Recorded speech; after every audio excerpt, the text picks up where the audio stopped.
Oran had served the Celestial Concord for 300 cycles. He had seen wars that burned across star systems. He had watched empires rise and fall like waves upon a cosmic shore. But nothing in all those years had prepared him for the message that arrived during his morning meditation. The summons came from the High Curator herself. This was unusual. The High Curator did not call upon warrior priests for simple matters. Oran rose from his meditation platform and made his way through the corridors of Prime, the great orbital shrine fortress where representatives of 12 elder species gathered to guide the galaxy.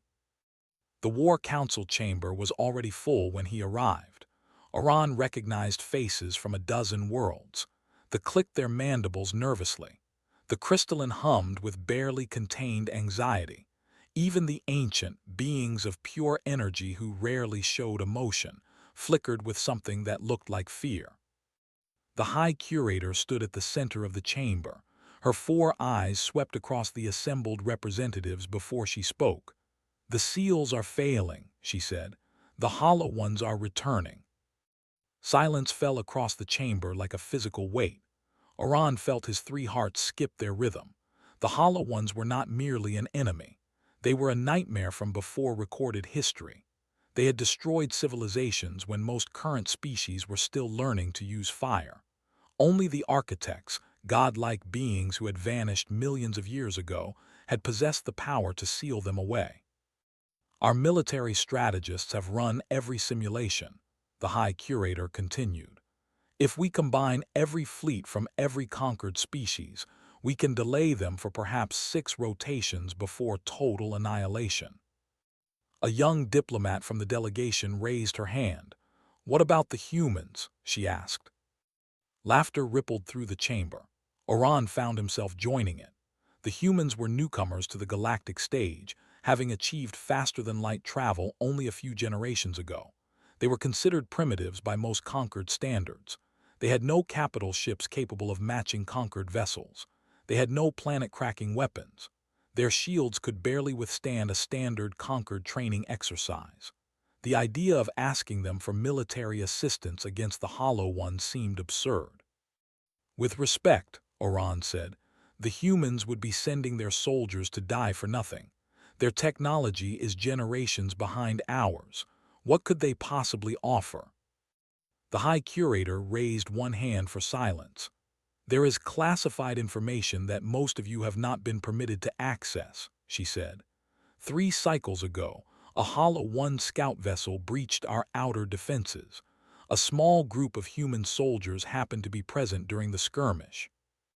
Oran leaned forward. He had heard nothing about any recent Hollow One activity. "The scout vessel was destroyed," the High Curator continued. "The humans lost 11 soldiers in the engagement. But before they died, those 11 humans accomplished something that no conquered species has achieved in recorded history. They killed a Hollow One ground unit in close combat." The chamber erupted in disbelief. Oran felt his scales ripple with shock. Hollow One ground units were nightmares made flesh. They existed partially outside normal space. They fed on fear and pain. Conquered soldiers had tried to find ways to kill them, and every attempt had ended in failure. "How?" someone demanded. The High Curator shook her head slowly. "We do not fully understand. Our analysts have studied the combat recordings extensively. The humans simply refused to stop fighting, even when wounded, even when dying. They kept attacking until the Hollow One unit ceased to function."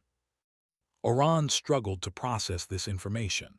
Conquered military doctrine emphasized strategic withdrawal when facing superior forces. Survival was always the priority. The idea of continuing to fight when death was certain seemed like madness. "Oran," the High Curator said, turning to face him directly, "you will travel to human space.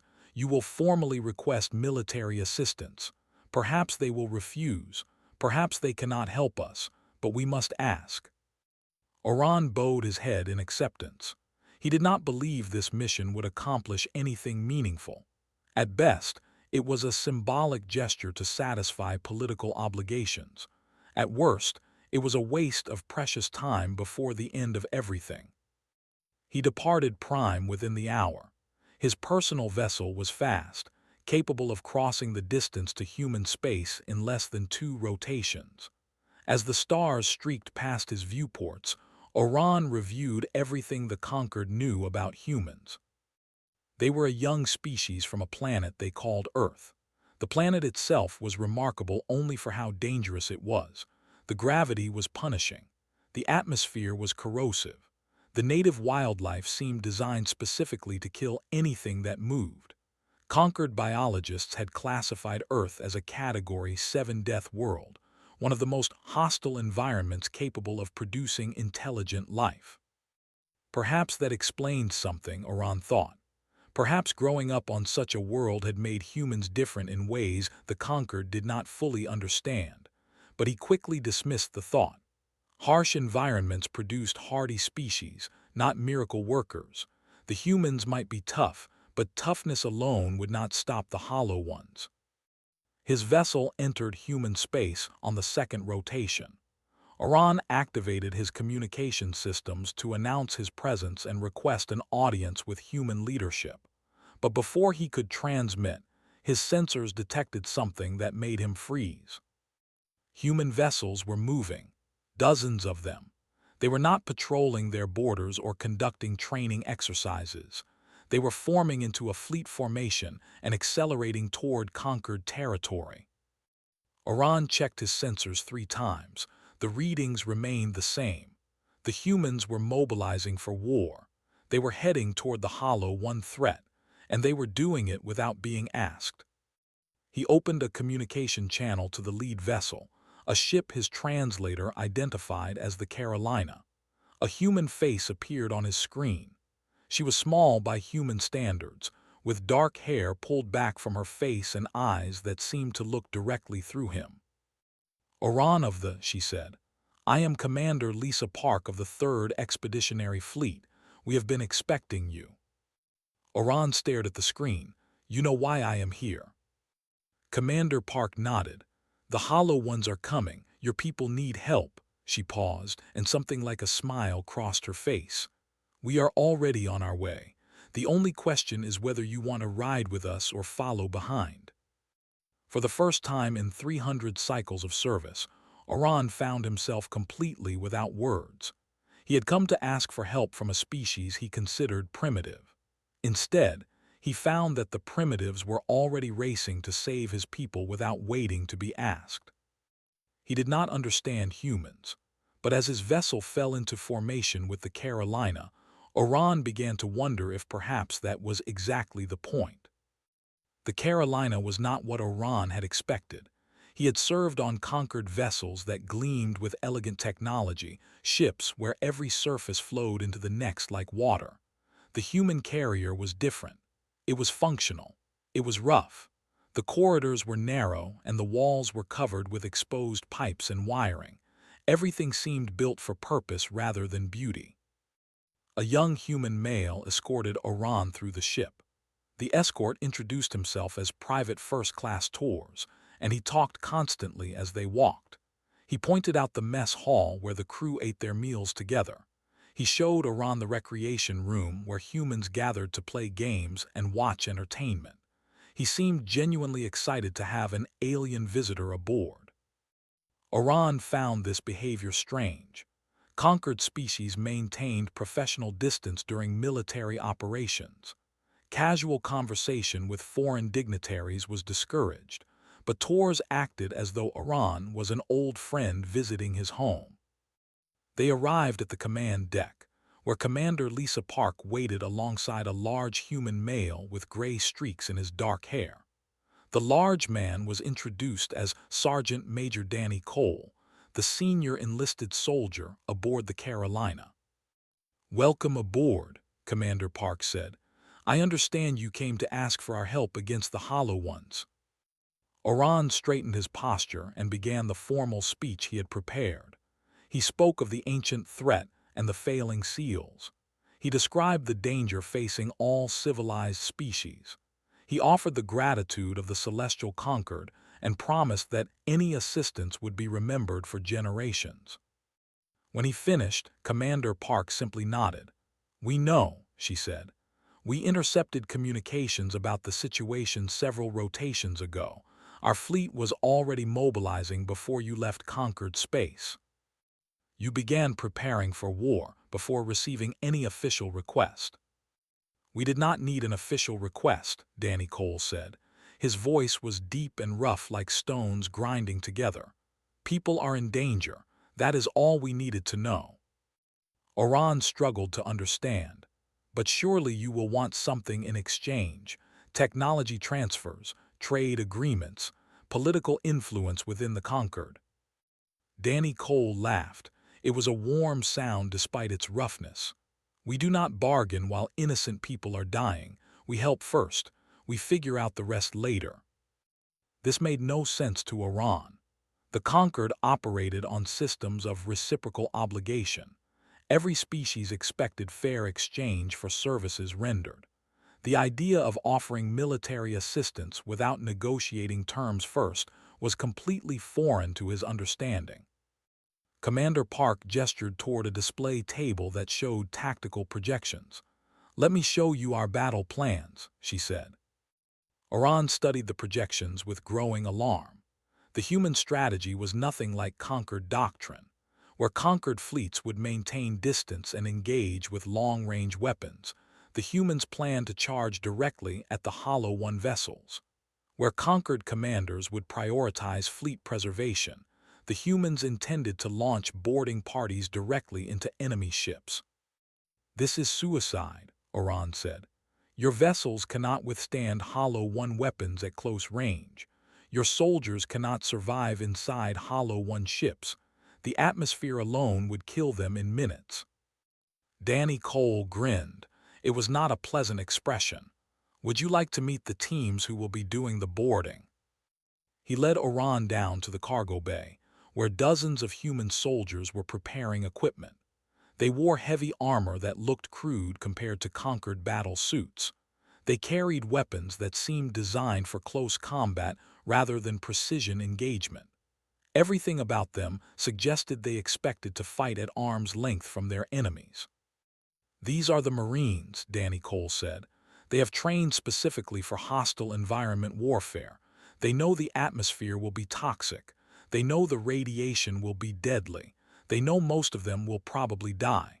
He paused and looked at his soldiers with something like pride. "They are going anyway." Oran watched the Marines prepare. What he saw confused him even more than the tactical plans. The soldiers were laughing. They were telling jokes to each other. Some of them embraced like family members saying farewell. Others shared food from their personal rations. There was no solemnity. There was no ritual preparation for death. They acted like friends gathering for a celebration rather than warriors facing annihilation. Tors appeared beside him again. The young human had apparently finished his escort duties and joined his fellow Marines. "You look confused," said. "Your people are preparing for almost certain death," Oran replied. "Yet you laugh and embrace each other. Do you not understand what you face?" Was quiet for a moment. When he spoke, his voice was thoughtful. "We understand perfectly," he said. "That is why we laugh. That is why we hold each other, because we might not get another chance." "Are you not afraid?" Nodded slowly. "I am terrified," he admitted. "My hands shake when I think about what we are going to do. I have nightmares about the Hollow Ones." He met Oran's eyes directly. "But fear has never stopped humans from doing what needs to be done. We learned a long time ago that courage is not the absence of fear. Courage is being afraid and acting anyway." Before Oran could respond, alarms began screaming throughout the ship. Red lights flashed in the cargo bay. Commander Park's voice came through the speakers, calm despite the urgency of her words. "All hands to battle stations. The Hollow Ones have arrived. They are 3 cycles early. I repeat, the enemy is here. This is not a drill." Tors checked his weapon and sealed his helmet. Around him, every Marine did the same. The laughter stopped. The jokes ended, but there was no panic. There was no hesitation. Every human moved with purpose toward their assigned positions. Danny Cole placed a massive hand on Oran's shoulder. "Stay close to me," he said. "You wanted to understand humans. Now you will see what we really are." The deck shuddered beneath their feet as the Carolina began accelerating toward battle. Oran realized he had stopped breathing. He was about to witness either the greatest act of courage in galactic history or the most pointless waste of life he had ever seen. He genuinely did not know which it would be. The battle began exactly as Oran had feared. From the command deck of the Carolina, he watched conquered fleets engage the Hollow One Armada. The elder species had assembled everything they had. Thousands of vessels filled the space above Prime, their weapons blazing against the darkness. It was not enough. Hollow One ships moved through space like living shadows. They seemed to absorb energy weapons rather than deflect them. Kinetic projectiles passed through their hulls and emerged on the other side without causing visible damage. One by one, conquered vessels exploded into clouds of debris. The most advanced technology in the galaxy was being swept aside like dust before a storm. "Human fleet advancing," a tactical officer announced. "All vessels report ready for engagement." Oran expected the human ships to add their firepower to the failing assault. Instead, Commander Park gave an order that made his scales stand rigid with shock. "All vessels execute attack pattern Omega, ramming speed, target the command vessel." The human fleet surged forward. They did not attempt to maintain safe distance. They did not coordinate with conquered forces. They accelerated directly toward the largest Hollow One ship, ignoring every principle of tactical doctrine that Oran had learned in 3 centuries of military service. Conquered commanders broadcast urgent warnings. They believed the humans had lost their minds. They pleaded for the human ships to break formation and retreat to safe positions. Commander Park did not respond to any of them. The Hollow Ones noticed the human advance. Dark energy lanced out from their vessels. The first human ship in the formation took a direct hit and split apart. Oran saw escape pods launching, tiny points of light against the blackness. Some of them made it to safety. Most did not. The humans kept coming. A second ship was destroyed, then a third. The Carolina herself shuddered as weapons fire struck her hull. Oran heard metal screaming around him. Through a viewport, he saw a section of the ship's outer hull tear away and spin into the void. Emergency alerts filled the air with noise. "Hull breach in sections 7 through 12, someone reported. "Sealing bulkheads, casualties reported on all decks." Commander Park's voice remained steady. "Maintain course and speed. Launch boarding pods when we reach optimal range." Oran watched humans die around him. A support beam collapsed and crushed a young officer who had been monitoring communications. A sudden decompression pulled 2 crew members through a rupture in the wall before emergency shields could activate. The smell of burning filled the air. Still the humans kept coming. They reached boarding range. The Carolina's hull opened along her sides, revealing dozens of armored pods designed to deliver Marines directly onto enemy ships. Oran saw the pods launch, streaking toward the Hollow One command vessel like seeds scattered by a violent wind. "I am going with them," Oran said. He did not know why he made this decision. Perhaps he needed to witness whatever came next. Perhaps he felt he owed these impossible humans his presence. Perhaps he simply wanted to understand. Danny Cole looked at him for a long moment. Then the human nodded. "Stay close. Do what I tell you. We fight differently than you might expect." They ran through damaged corridors to the boarding bay. A single pod remained, its hatch open and waiting. Oran climbed inside alongside Danny and a squad of Marines. The pod sealed shut and launched. The acceleration pressed him against his seat with force that would have injured a lesser species. Impact came seconds later. The pod punched through the Hollow One hull with a sound like thunder. Emergency lights activated, revealing a space that looked nothing like any ship interior Oran had ever seen. The walls seemed to breathe. The air was thick with particles that his suit immediately identified as toxic. Radiation warnings flashed across his display. The Marines were already moving. They advanced through the alien vessel with weapons raised, scanning for threats. Danny Cole stayed at the front, directing his soldiers with hand signals and quiet commands. Oran checked his own readings. His armor was already degrading. The environment was eating through his protective systems faster than they could repair themselves. He estimated he had perhaps 30 minutes before catastrophic failure. The humans had less. Their armor was not as advanced, but they moved forward anyway. The first Hollow One soldiers appeared without warning. They emerged from the walls themselves, creatures of living shadow and crystallized darkness. They had no eyes, no faces, nothing that resembled organic life. But Oran felt them looking at him. He felt them reaching into his mind. Fear crashed over him like a wave. It was not ordinary fear. It was absolute terror, a certainty of death so overwhelming that his body simply stopped responding to his commands. He stood frozen while nightmares made flesh advance toward him. Something grabbed his arm and pulled. Danny Cole was shouting at him, his voice barely audible through the psychic assault. "Fear is just a failing," the human roared. "Feelings can be ignored. Move your feet, now." Oran moved. He did not know how. His body was screaming at him to collapse, to surrender, to accept the inevitable. But Danny Cole was still pulling him forward, and somehow that human contact was enough to break through the paralysis. Around them, the Marines engaged the Hollow Ones in close combat. Oran had never seen anything like it. The humans fought with weapons and fists and teeth. They screamed battle cries that echoed through the toxic air. Some of them fell and did not rise again. Others took wounds that should have been instantly fatal and kept fighting anyway.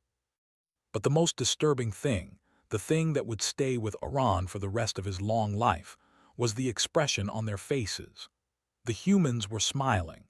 They were facing nightmares from before recorded history, creatures that had destroyed entire civilizations, and they were smiling as they fought. Tors appeared beside him, his armor scorched and his left arm hanging limp. The young Marine was still firing his weapon with his right hand, still advancing toward the enemy. "Stay with us," said. His voice was tight with pain but steady with purpose. "We are almost through." Ahead, Oran could see an opening in the shifting walls. Beyond it lay something that pulsed with dark energy, the core of the vessel, the heart of the Hollow One command ship. The Marines pushed forward, and Oran pushed with them. He did not understand how they kept going. He did not understand how they could smile in the face of death. But he was beginning to realize that understanding might not be the point. Perhaps the point was simply to follow. The deeper they pushed into the Hollow One vessel, the worse everything became. The walls contracted around them like the throat of some massive beast. The air grew thicker with toxins that Oran's suit could barely filter. Radiation levels climbed so high that his display simply stopped showing numbers and flashed warning symbols instead. The Marines fell one by one. Oran watched a soldier named Amy Reeves take a direct hit from something that looked like concentrated darkness. She flew backward and did not move again. He saw twins, brothers who had introduced themselves as Pete and Sam, die back to back while covering the squad's retreat from an ambush. Each death seemed to strike the surviving humans like a physical blow. But each death also seemed to make them fight harder. Tors collapsed after taking a wound that opened his side from hip to shoulder. The injury would have killed any conquered soldier instantly. Managed to keep fighting for several more minutes, firing his weapon from the ground while his blood pooled beneath him. Only when his arm finally stopped working did he allow himself to fall still. Danny Cole lifted his body and carried it over his shoulder. He did this while still directing the squad, still firing his own weapon, still pushing forward through the nightmare around them.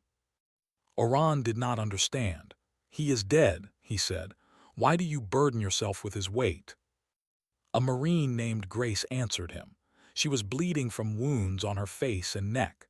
Her armor was cracked in a dozen places, but her voice was steady when she spoke.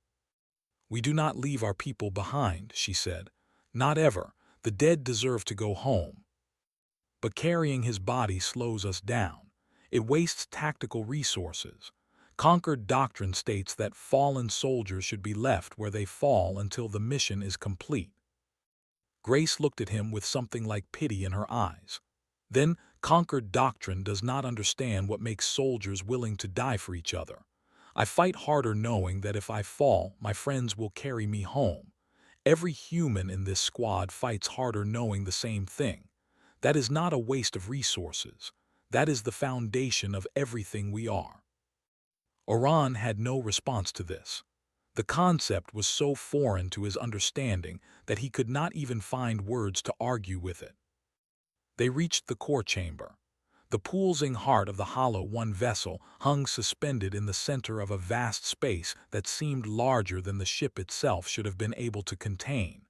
And standing before it, waiting for them, was something that made even Danny Cole pause. The Hollow One commander was not like its soldiers. Where they were shadows given form, this being was darkness itself given purpose. It towered above them, a pillar of crystallized void that seemed to drink in all light that touched it. When it moved, reality itself seemed to bend around it. And then it spoke. The voice did not come through the air. It came through their minds, bypassing all barriers and defenses. Oran felt the words like knives sliding between his thoughts. "You have come to die," the commander said. "I have killed civilizations older than your species. I have consumed stars. I have waited in darkness for, and now I will feast on your fear before I take your lives." The psychic assault began.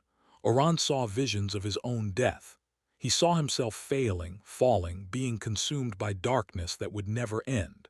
He saw everyone he had ever known dying in agony. He saw the conquered burning, prime crumbling, the entire galaxy going dark. The remaining Marines staggered. Some of them fell to their knees. The terror was overwhelming, absolute, designed to break minds that had evolved over millions of years.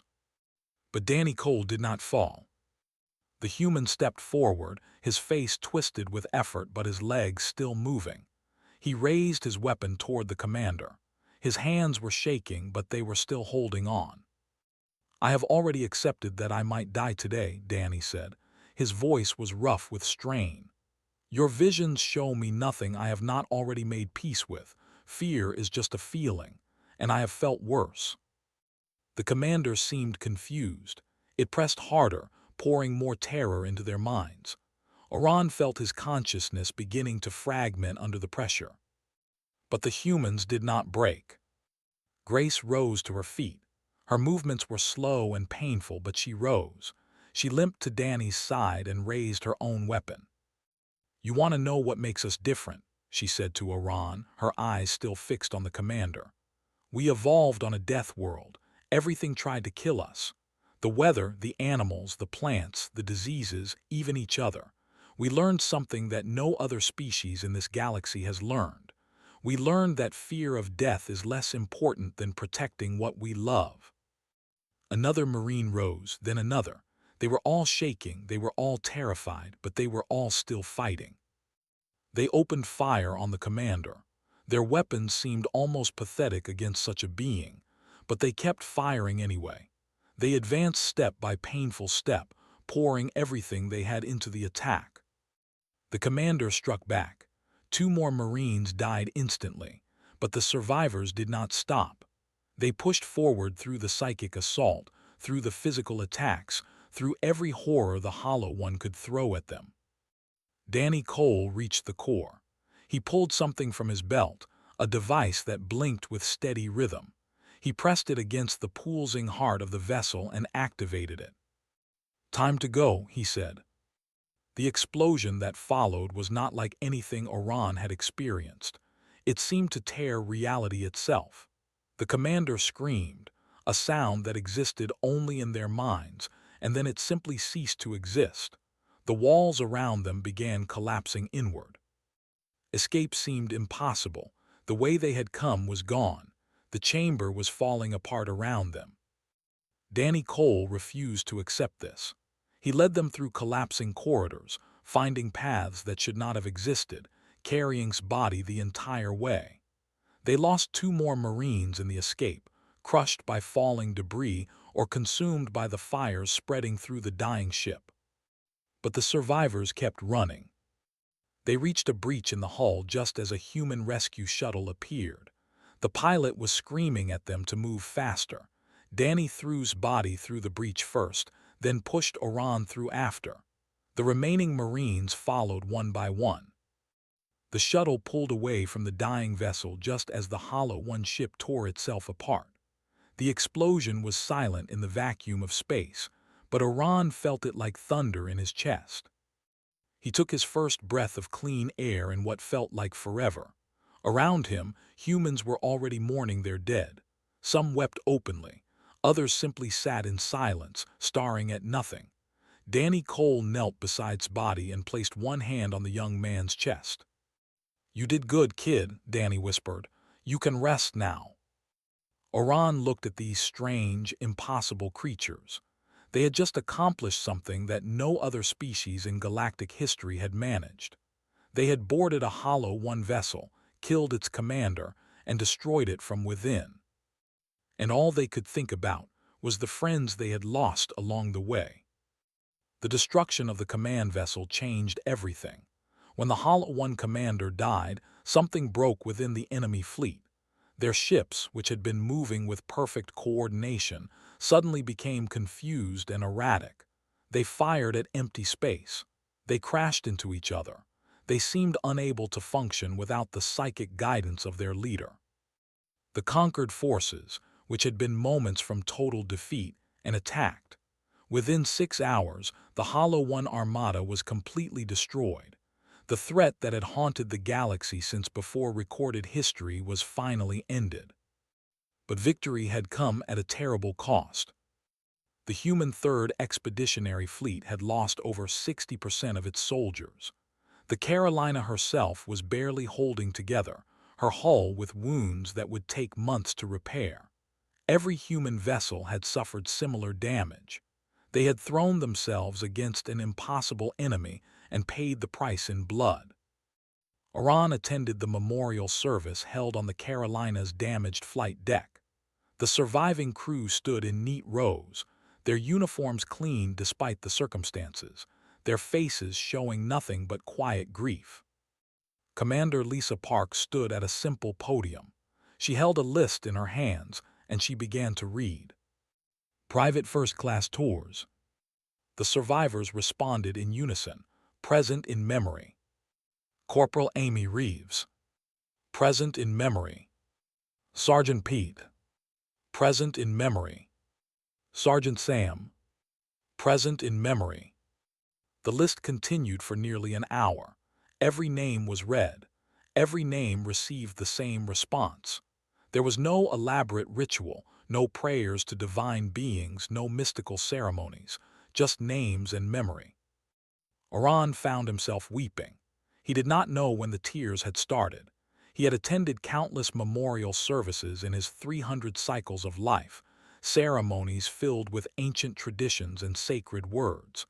None of them had moved him like this simple reading of names. Afterward, Danny Cole found him alone on the observation deck. The human's face showed the weight of everything he had lost. He had been promoted to fill the gaps left by fallen officers. It was an honor he clearly did not want. "You have questions," Danny said. It was not a question. Oran nodded slowly. "I have been trying to understand," he said. "Not just what happened during the battle, but why. Why the architects, beings powerful enough to seal away the Hollow Ones, would include warnings about humanity in their ancient texts." Danny raised an eyebrow. "I did not know they mentioned us." "They did not mention you by name, but they described a species that would one day emerge from a death world, a species they called the Persistent Ones, a species that would one day trouble even the gods. Oran paused. I believe they were afraid of you. Danny was quiet for a long moment. And have you figured out why? Oran turned to face the human directly. I have a theory, he said. It is not your strength that frightens ancient powers. Your physical capabilities, while impressive, are not unique in the galaxy. It is not your technology. Your weapons are generations behind conquered standards. It is not your numbers. There are species with populations 1,000 times your size. Then what is it? You know you are going to die, Oran said. Every human knows this from the moment they are old enough to understand. You live your entire lives with the certainty that death is coming for you. And instead of being paralyzed by this knowledge, you have learned to use it. Danny nodded slowly. Go on. Every other species in this galaxy either believes itself immortal in some fashion or fears death above all else. The believe our spirits continue after our bodies fail. The owl think death is merely transformation. The cannot even comprehend the concept of ending. But humans have no such comforts. You know with absolute certainty that when you die, you are simply gone. Oran's voice grew more intense as he continued. And somehow, instead of breaking you, this knowledge has made you stronger. You cannot be threatened with death because you have already accepted it. You cannot be controlled through fear because you have learned to function despite it. The Hollow One Commander tried to break you by showing you visions of your mortality, never understanding that you have already made peace with everything it could show you. Danny Cole smiled. It was a sad smile but genuine. We have a saying, he said. Everyone dies, but not everyone truly lives. We decided a long time ago that we would rather live fully and die young than live forever in fear. That is why the gods fear you, Oran said. You are the only species in creation that has learned to love life by accepting death. The human looked out at the stars. Somewhere among them, Oran knew, was the small blue world called Earth, the death world that had produced these impossible creatures. I should return to Prime, Oran said. There will be much to discuss. The conquered will want to know everything that happened. What will you tell them? The truth, that humans are not primitives to be dismissed, that you have earned the right to stand as equals among the elder species, that the galaxy would be wise to count you among its allies rather than its subjects. Danny extended his hand. It was a human gesture of respect Oran had learned. He took the offered hand and gripped it firmly. Thank you, Danny said, for fighting alongside us, for carrying our dead when you could have left them behind. I learned from the best teachers, Oran replied. He departed the Carolina the following day. His journey back to conquered space gave him time to think about everything he had witnessed. The battle, the sacrifice, the way humans held onto their fallen even when logic said to let go. 6 months later, Oran stood in a green field on the planet called Earth. Around him were rows of white markers, each one bearing a name. This was Arlington, the humans had told him, a place where they honored those who died in service to others. He found Taurus marker among the hundreds of new stones added after the Battle of Prime, the young human who had welcomed him aboard the Carolina, the soldier who had admitted to being terrified but fought anyway. Oran performed the blessing for honored warriors. It was a ritual that had never before been given to any being outside his species. He spoke the ancient words and made the sacred gestures, offering spirit guidance on whatever journey might await it. When he finished, he stood in silence for a long moment. I understand now, he said quietly. Why even gods fear you. It is because you have found the one weapon that even gods cannot defeat. You have learned to love what you cannot keep, and that love makes you unstoppable. He turned and walked away from the cemetery, past the rows of markers and the families who came to visit them. The sun was setting over the hills, painting the sky in shades of gold and red. Behind him, a young human girl placed flowers on a grave. She was crying, but she was also smiling. She had learned the lesson that all humans learn eventually, to love fully, even knowing that everything ends. Oran understood now why the architects had feared humanity. It was not because humans were stronger or smarter or more numerous than other species. It was because humans had found the courage to embrace the one truth that all other beings spent their existence trying to escape. Everything ends, everything dies, and somehow, impossibly, that knowledge had made humans more alive than any other species in creation. Perhaps that was why, when the universe finally ended, the last being standing would be humans, laughing at the darkness, daring it to try again.